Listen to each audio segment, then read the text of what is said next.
ನಮಸ್ಕಾರ ಸ್ನೇಹಿತರೆ, welcome back to my YouTube channel. ಇವತ್ತಿನ ದಿನ ನಾನು ತುಂಬಾ ರುಚಿಕರವಾದಂತಹ ಹೋಟೆಲ್ ಸ್ಟೈಲ್ ಅಲ್ಲಿ ಮಾಡುವಂತಹ ಬೆಂಡೆಕಾಯಿ ಗ್ರೇವಿನ ಹೇಗ್ ಮಾಡೋದು ತೋರಿಸ್ಕೊಡ್ತಾ ಇದ್ದೀನಿ. ಬನ್ನಿ ಯಾವ ರೀತಿ ಅಂತ ನೋಡೋಣ. ಮೊದಲಿಗೆ ಗ್ಯಾಸ್ ಹಚ್ಬಿಟ್ಟು ಒಂದು ಪ್ಯಾನ್ ಅನ್ನ ಇಟ್ಕೊಂಡಿದ್ದೀನಿ. 2 ಟೇಬಲ್ ಸ್ಪೂನ್ ಮಾತ್ರ ನಾನು ಎಣ್ಣೆಯನ್ನ ಹಾಕೊಂಡಿದ್ದೀನಿ. ಆ ಎಣ್ಣೆಯಲ್ಲಿ ಇದು ಬೆಂಡೆಕಾಯಿ ನಾವು ಚೆನ್ನಾಗಿ ಫ್ರೈ ಮಾಡ್ಕೋಬೇಕು.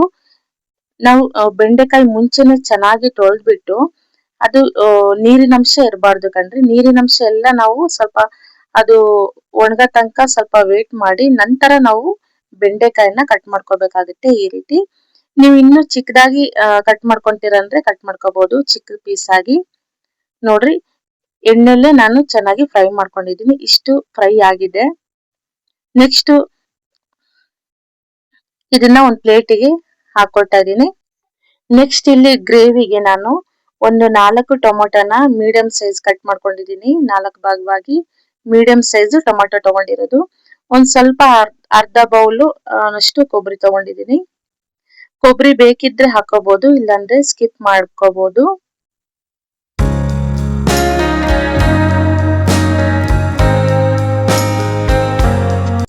ಟೊಮೊಟೊನು ಹಾಕೊಳ್ಳೋಣ.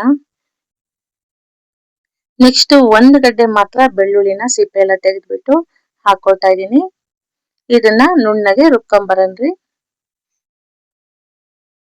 ನೋಡ್ರಿ, ನುಣ್ಣಗೆ ಆಗಿದೆ. ಸ್ವಲ್ಪ ನೀರ್ ಹಾಕ್ಬಿಟ್ಟು ರುಬ್ಬಿದೀನಿ ನಾನು. ನೆಕ್ಸ್ಟ್ ಬೆಂಡೆಕಾಯಿ ಹುರಿದಿದ್ದೆ ಅಲ್ವಾ, ಅದೇ ಪ್ಯಾನ್ ಅಲ್ಲಿ ನಾನು ಆಲ್ರೆಡಿ ಎಣ್ಣೆ ಹಾಕಿಟ್ಟಿದ್ದೆ. ಎಣ್ಣೆ ಕಾದಿದೆ. ಸಾಸಿವೆ ಜೀರಿಗೆ ಹಾಕೊಳ್ತಾ ಇದ್ದೀನಿ. ನೆಕ್ಸ್ಟ್ 1 ಈರುಳ್ಳಿ ಮಾತ್ರ ಕಟ್ ಮಾಡ್ಕೊಂಡು ಒಗ್ಗರಣೆಗೆ ಹಾಕೊಳ್ತಾ ಇದ್ದೀನಿ. ಸ್ವಲ್ಪ ಕರಿಬೇವು. ನೋಡ್ರಿ, ಚೆನ್ನಾಗಿ ಬ್ರೌನ್ ಕಲರ್ ಆಗ್ಬೇಕು ಈರುಳ್ಳಿ. ಅದು ಬ್ರೌನ್ ಕಲರ್ ಆದ ನಂತರ ನಾವು ಅದನ್ನ ಗ್ರೇವಿ ರುಬ್ಕೊಂಡಿದ್ವಿ ಅಲ್ವಾ ಟೊಮೊಟೊ ಕೊಬ್ಬರಿನ, ಅದನ್ನ ಸೇರ್ಸ್ಕೊಳನ್ರಿ. ನೋಡ್ರಿ, ಅದು ಸ್ವಲ್ಪ ಹಸಿ ಸ್ಮೆಲ್ ಹೋಗೋ ತನಕನು ನಾವು ಚೆನ್ನಾಗಿ ಮೀಡಿಯಂ ಫ್ಲೇಮ್ ಇಟ್ಕೊಂಡೆ ಸ್ವಲ್ಪ ಅದು ಬೇಯಿಸ್ಕೊಳನ್ರಿ. ಹಾಗೆ ಸ್ವಲ್ಪ ಜಾರಲ್ಲಿ ನೀರ್ ಹಾಕ್ಬಿಟ್ಟು ಅದನ್ನು ಕೂಡ ಹಾಕಿದೀನಿ. ನೋಡ್ರಿ, ಹೊಸಬ್ರು ಯಾರೆಲ್ಲ ನಮ್ ಚಾನಲ್ ನೋಡ್ತಾ ಇದೀರೋ ಪ್ಲೀಸ್ ಸಬ್ಸ್ಕ್ರೈಬ್ ಆಗಿ. ಹಾಗೆ ನಮ್ ಚಾನಲ್ಗೆ ಯಾರೆಲ್ಲ ಸಬ್ಸ್ಕ್ರೈಬ್ ಆಗಿದ್ದೀರಾ ಅವರಿಗೆಲ್ಲರಿಗೂ ತುಂಬಾ ಧನ್ಯವಾದಗಳು.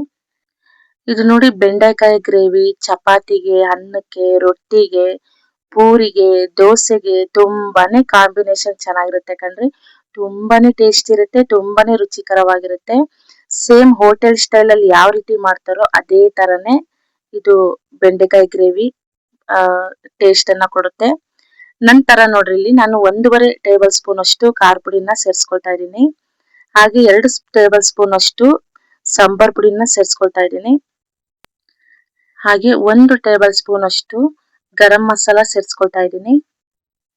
ಹಾಗೆ 3/4 ಟೇಬಲ್ ಸ್ಪೂನ್ ಅಷ್ಟು ಉಪ್ಪನ್ನ ಸೇರಿಸ್ಕೊಳ್ತಾ ಇದ್ದೀನಿ. ನೋಡ್ರಿ, ಇದನ್ನ ಚೆನ್ನಾಗಿ ಮಿಕ್ಸ್ ಮಾಡ್ಕೊಳನ್ರಿ. ಅದು ಚೆನ್ನಾಗಿ ಬೆರಿಬೇಕು ಮಸಾಲೆ ಪ್ರತಿಯೊಂದು. ಖಾರ ನಿಮ್ಗೆ ಜಾಸ್ತಿ ಸ್ವಲ್ಪ ಖಾರವಾಗಿ ಬೇಕು ಅಂದ್ರೆ 2 ಟೇಬಲ್ ಸ್ಪೂನ್ ಆದ್ರೂ ಹಾಕೋಬಹುದು ಖಾರ ಪುಡಿ. ನಾನಿಲ್ಲಿ ಸ್ವಲ್ಪ 1.5 ಟೇಬಲ್ ಸ್ಪೂನ್ ಮಾತ್ರ ಹಾಕೊಂಡಿದ್ದೀನಿ. ಅದು ಮೀಡಿಯಂ ಖಾರ. ಸ್ವಲ್ಪ ನೀರನ್ನ ಸೇರಿಸ್ಕೊಳನ್ರಿ. ಸ್ವಲ್ಪ ನಿಮಗೆ ಗ್ರೇವಿಯಾಗಿ ಬರ್ಬೇಕು ಅಂದ್ರೆ ಸ್ವಲ್ಪ ನೀರನ್ನ ಸೇರಿಸ್ಬೇಕಾಗತ್ತೆ. ನೋಡ್ರಿ, ನೆಕ್ಸ್ಟ್ ಬೆಂಡೆಕಾಯಿನ ಹಾಕೊಳ್ತಾ ಇದ್ದೀನಿ. ಅದು ಹಸಿ ಸ್ಮೆಲ್ ಹೋಗಿದ್ಮೇಲೆ ನಾವು ಇಲ್ಲಿ ಬೆಂಡೆಕಾಯಿನ ಸೇರಿಸ್ಬಿಟ್ಟು ಅದನ್ನು ಕೂಡ ಚೆನ್ನಾಗಿ ಫ್ರೈ ಮಾಡ್ಕೊಳನ್ರಿ.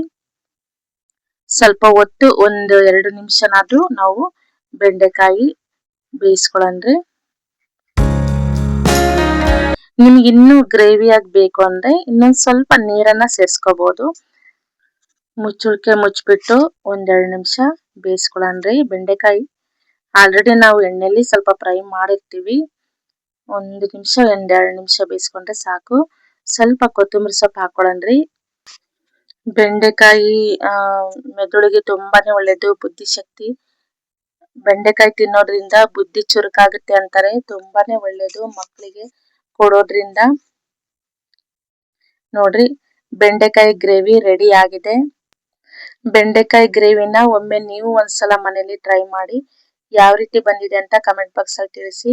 ಈ ರೆಸಿಪಿ ಇಷ್ಟ ಆತಂದ್ರೆ ಲೈಕ್ ಮಾಡಿ, ಕಮೆಂಟ್ ಮಾಡಿ. ಹಾಗೆ ನಮ್ಮ ಚಾನಲ್ಗೆ ಸಬ್ಸ್ಕ್ರೈಬ್ ಆಗೋದನ್ನ ಮಾತ್ರ ಮರೆಯಕೋಬೇಡಿ.